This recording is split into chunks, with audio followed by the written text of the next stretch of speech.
Alright, folks, I know some people will probably be a little bit aggravated by this, but as much as I like cherry, I'm not a big fan of cherry on V's. So, with that said, I wanted to do natural, but again, as you already see here, I've started the process.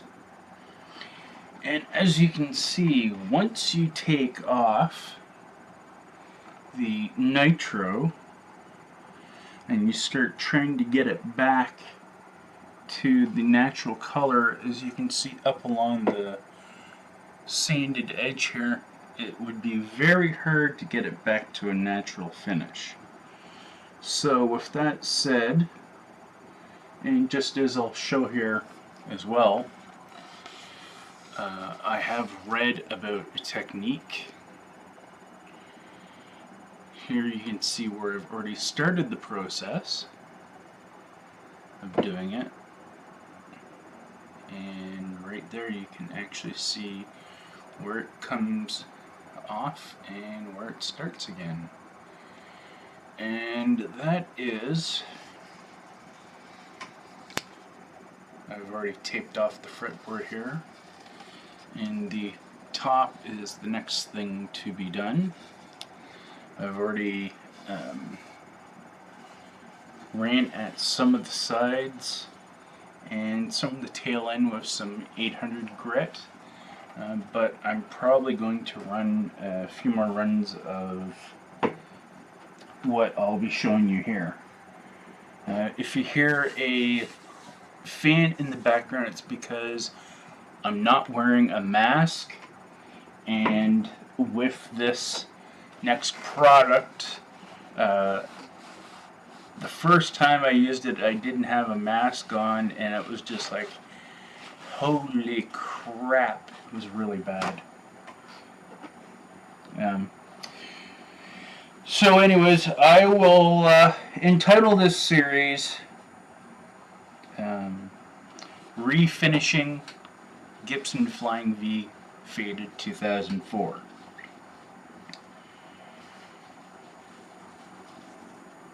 And in regards to this series of videos, I am going to take my previous experiences with refinishing some of my Fender guitars and whatnot,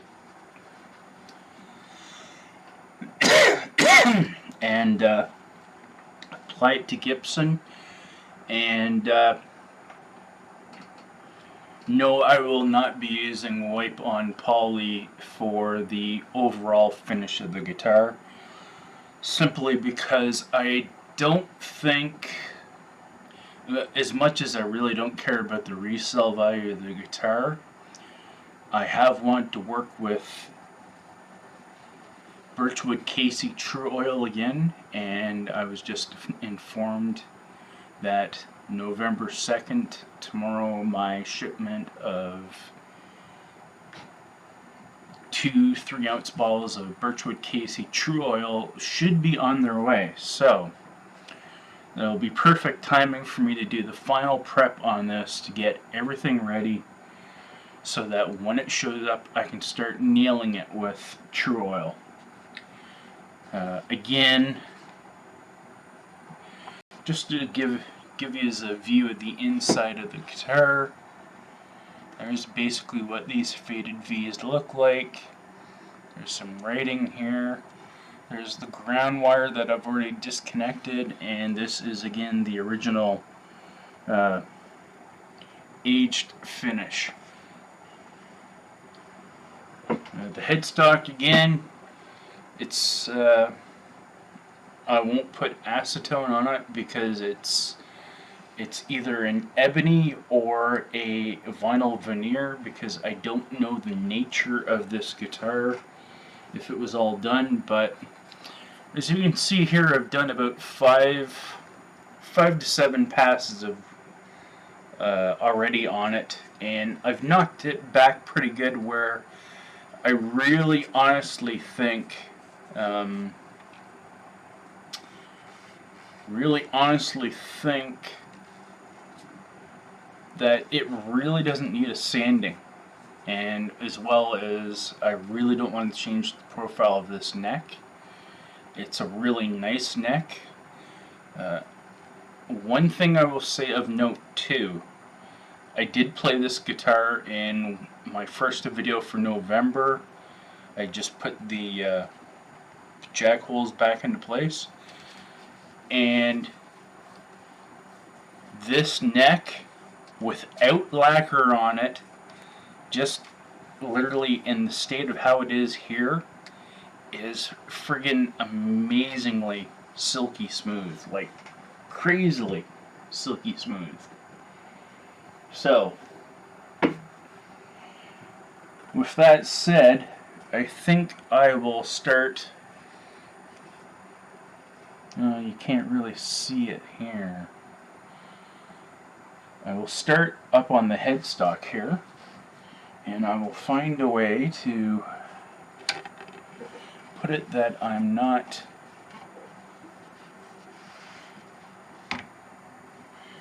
hitting the keyboard.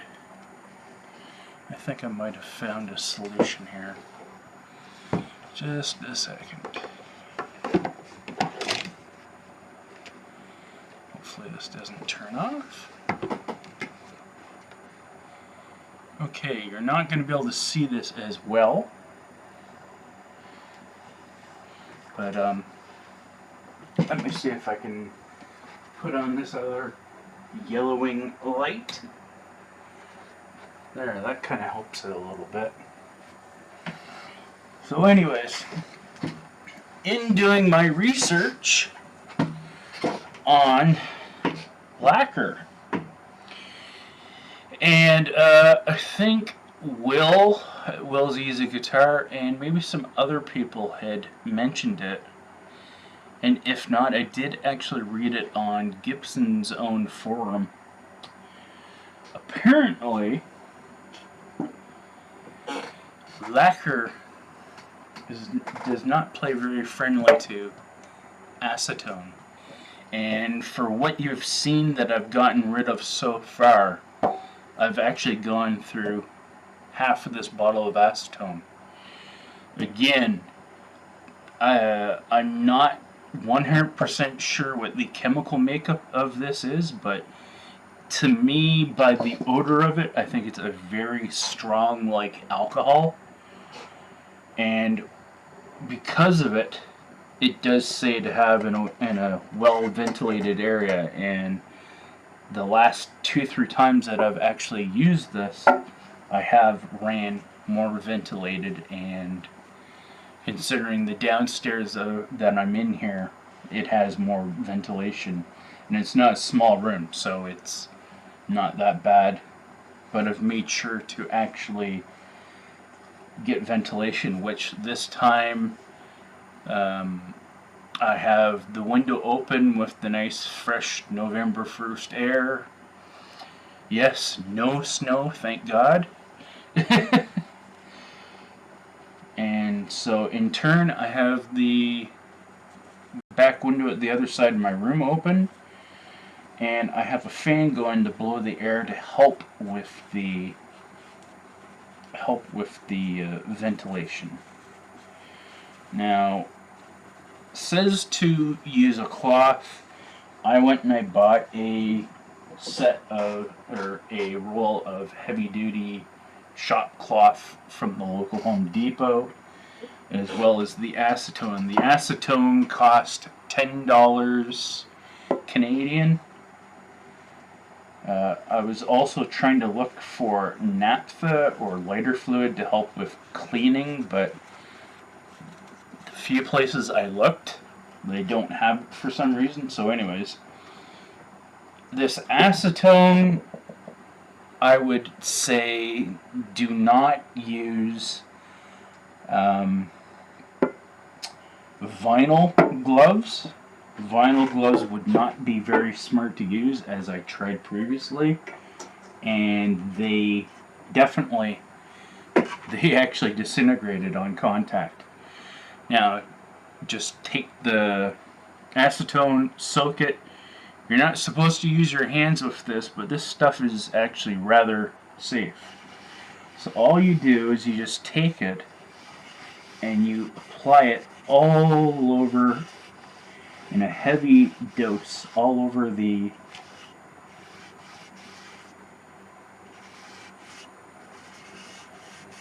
area where you want to remove the lacquer. This acetone will actually eat at the lacquer, and as you can see here,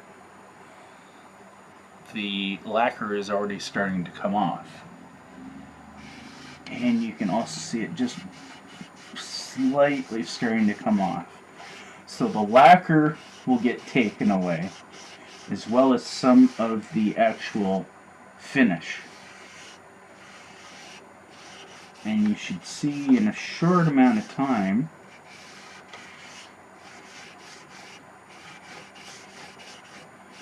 if I have to turn the rag, the acetone will actually start changing the color on the actual wood as well. As you can see here, it's already starting to take the it'll take some of the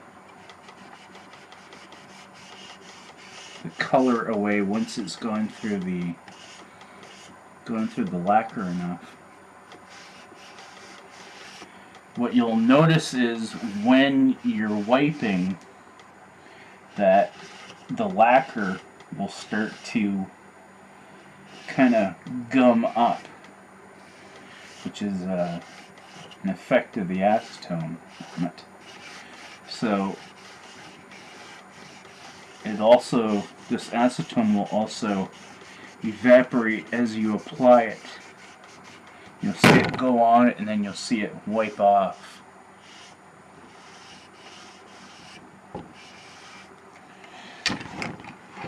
So unfortunately, this rag, or this shop rag stuff, will not do a very good job in regards to the holes there are on this. But a little bit of elbow grease and the acetone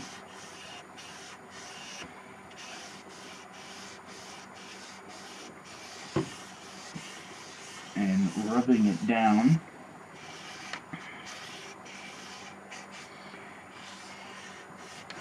you can start seeing that it comes off. It actually almost looks like red lipstick, but I really honestly don't know if the nitro that they put on these is actually tinted or not, but I would almost have to suspect it has to be. So anyways, you just can't probably see it that well, but I will put it up here. There's what it looks like now after just that little bit of rubbing. As you can see here, it's just like the rest of the neck. If you want to actually go one step further, you could actually say it is a kind of a true, like, to me, to do a true faded finish, you would actually probably want to be doing this. This is more closer to a true faded finish than even what Gibson themselves are calling it. Now, I just showed you in the neck here. I'll just take this little bit of naphtha that's on here, and I'll just take another pass over the neck just to get a little bit more of the color out. You'll have to excuse my webcam shaking about because I have the body resting here on the desk so that you guys can see better. Again, more has came off.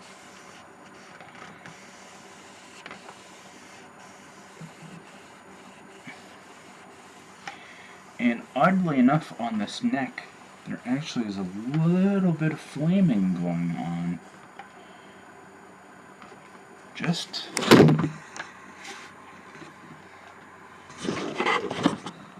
as I pulled the webcam the wrong way. Okay. Just right there, there's a bit of flaming in the mahogany on the neck, which looks pretty wicked. But I don't know if you can tell from previously or not, but that has actually removed some of it. So, anyways, we will put this aside to dry out as it's no longer good. Now, in regards to the body,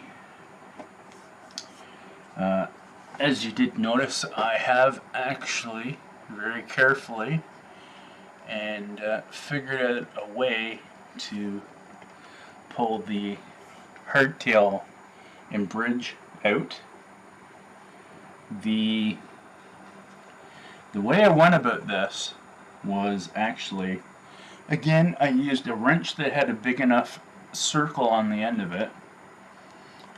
I screwed the screw back down into the post, or the post back down into the mount for it.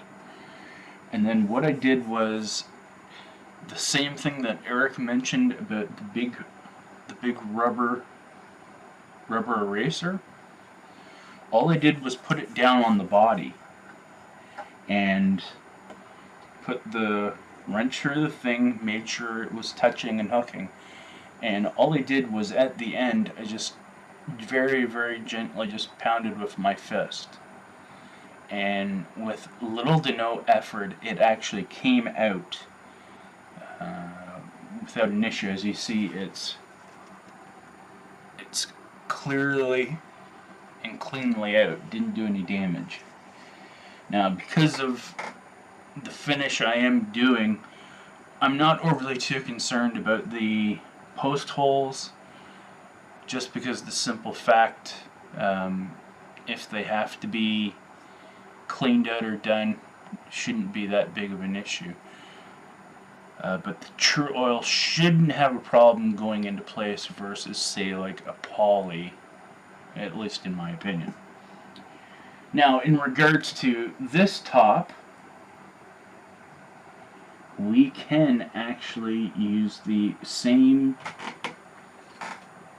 sponge cloth or shop towel cloth, and this time we won't have as big of an issue as, say, up with the headstock with really bad holes and such.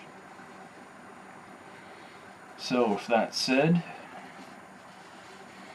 with these larger surfaces, I really want to soak it. And want to soak it good, that way it will actually penetrate really well. And I must say, you can see the bit of staining, how they really kind of, the staining or whatnot was kind of really half-assed, to be honest with you, which again points to, again, what I was saying about Gibson's quality control. But again, this is from 2004, so it's not the same kind of, year as apparently a lot of people have alluded to. It's around 2008 when Gibson really took their quality control down the crapper for whatever reason, whether it be lack of material or whatnot. Anyways, so again, I've taped off all around the fretboard. Just want to just again saturate everywhere on the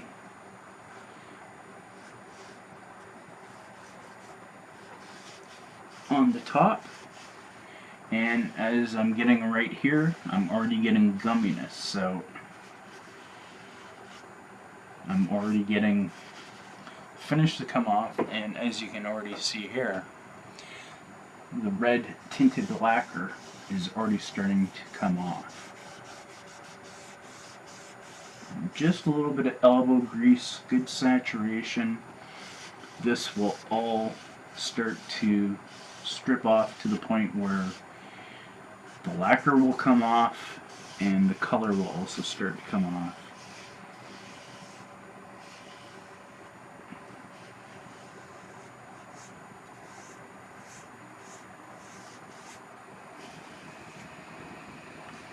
Now I'm getting some initial resistance here for whatever reason, but again, you can see it's coming off, and probably in the camera or in the view right here, you can see right where I'm rubbing how it's already starting to lighten up because of it removing the lacquer.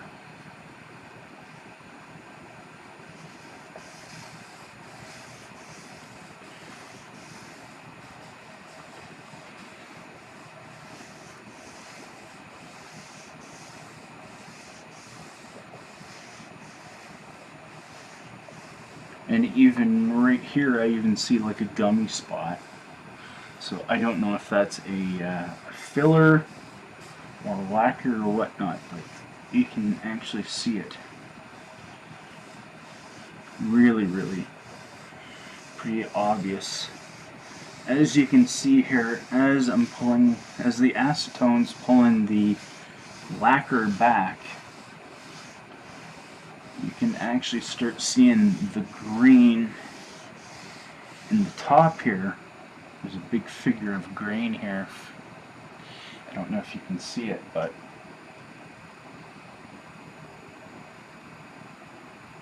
you can see where it's starting to come off. Yeah, so you can see like the teeny bit there down on the, yeah, right there. I actually can get it to come through a little bit. But again, as I said, the lacquer and a bit of the tint is already starting to come off the body.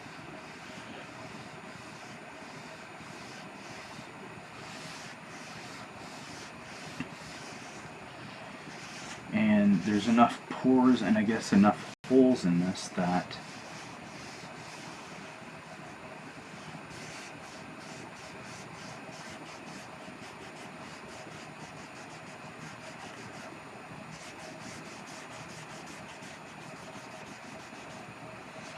I don't think I'm overly too concerned with underneath where the pickguard is going to be, but I definitely want to try to do it as best as possible.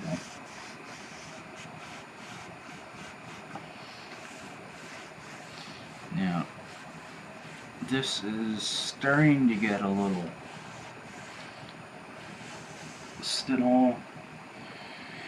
there's still acetone in this, but as you can see here, it's starting to get like a little bit of a build up here. So I think in that regard, I am just going to try to wipe in here a few more times. Then I'm going to have to obviously go with something more heavier duty than that. So I will go do that at the moment.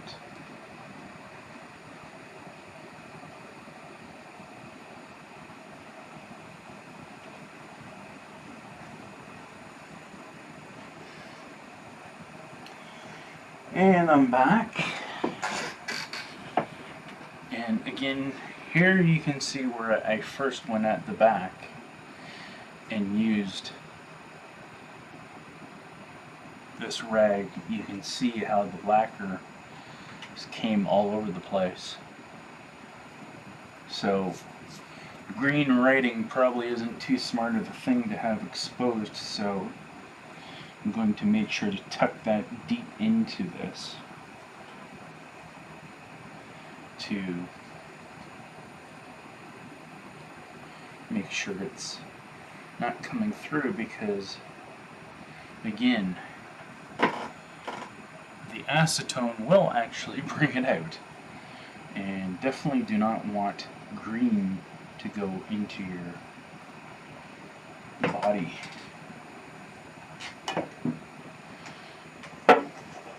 So since the acetone is getting pretty low, and you can see how it definitely takes time and passes to do it, I definitely want to hit the top and get the top done before it's too late, and before I don't have enough to get the body down enough. Because I want to, before I apply my stain, I want to make sure I have as much of the lacquer and also the dye stain coming out of it.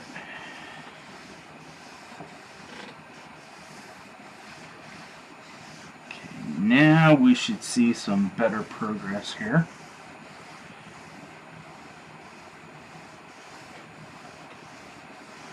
And we already do.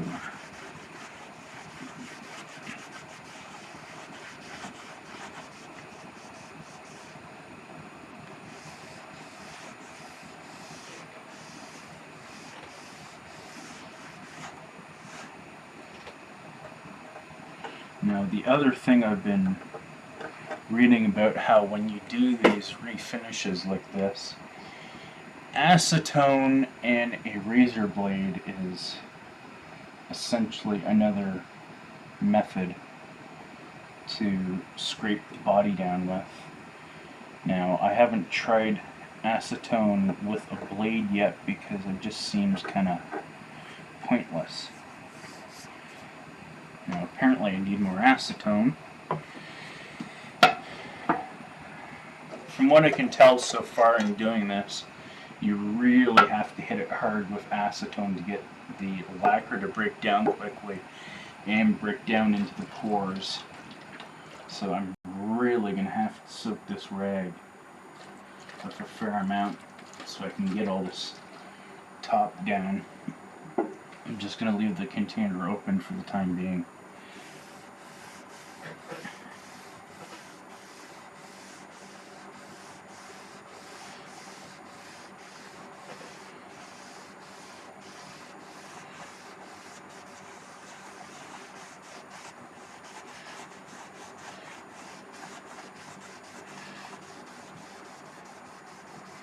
Again, like I said, I don't know how well this is coming out in the video over this webcam, but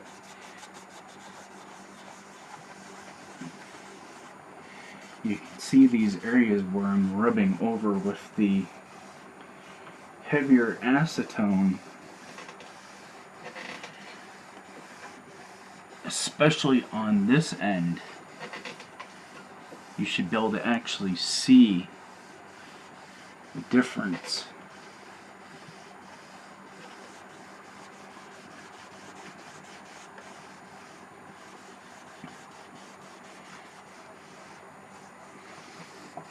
Like I'm seeing here, it's already faded a tremendous amount.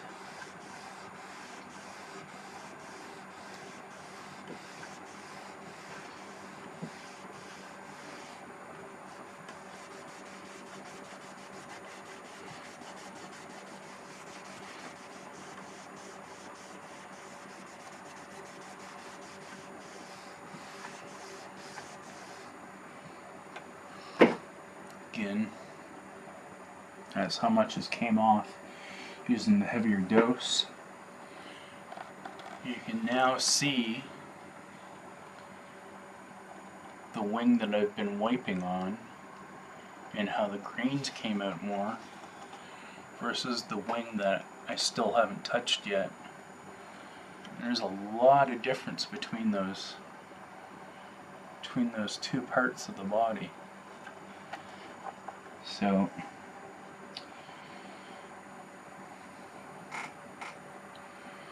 Time to turn the rag for another new part, and now it's time to start hitting this section here with the acetone.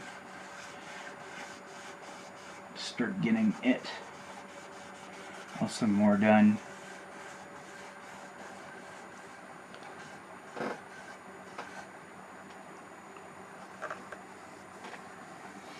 Now another thing I noticed too is somebody's really messed up the strap holder on this side compared to the original, and it's like really bad.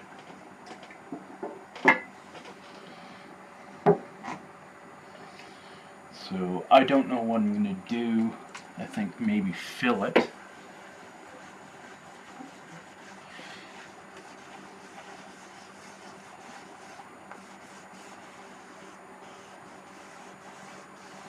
Now I unfortunately spilled it, but as I'm doing so, I automatically threw it onto the body so that you can probably see how it's already ripping all the lacquer off, and it's already starting to strip some of the dye out of the dye and the tint out of the finish.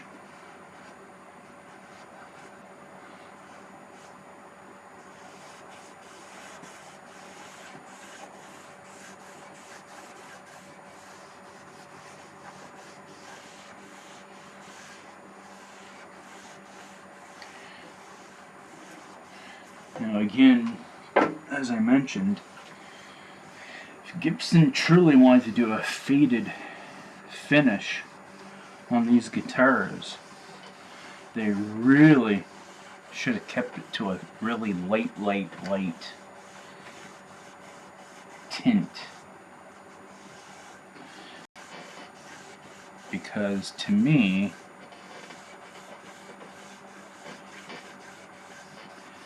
faded finish should be more like what's now coming out with using the lacquer, or sorry, using the acetone here. As you can probably see now, I have the wings becoming more and more equal in consistency of their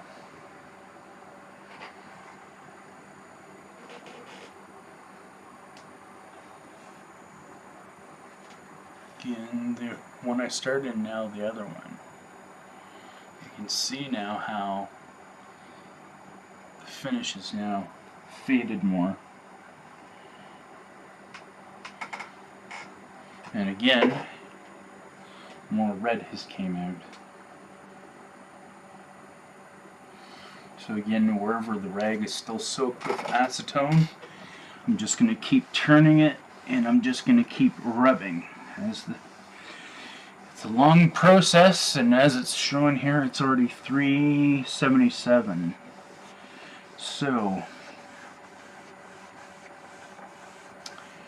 with that said, I think I will end this first video and just work on this, and the next video I will come back and we will be applying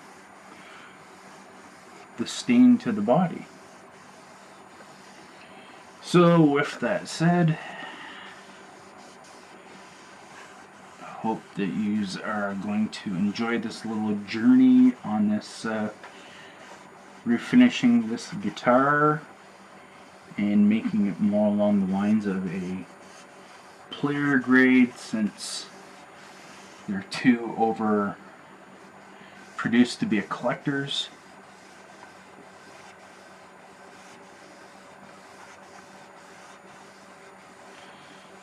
So again, catch us in the next video. Bye for now. Buenos noches. very little red on my hands. Bye for now, folks.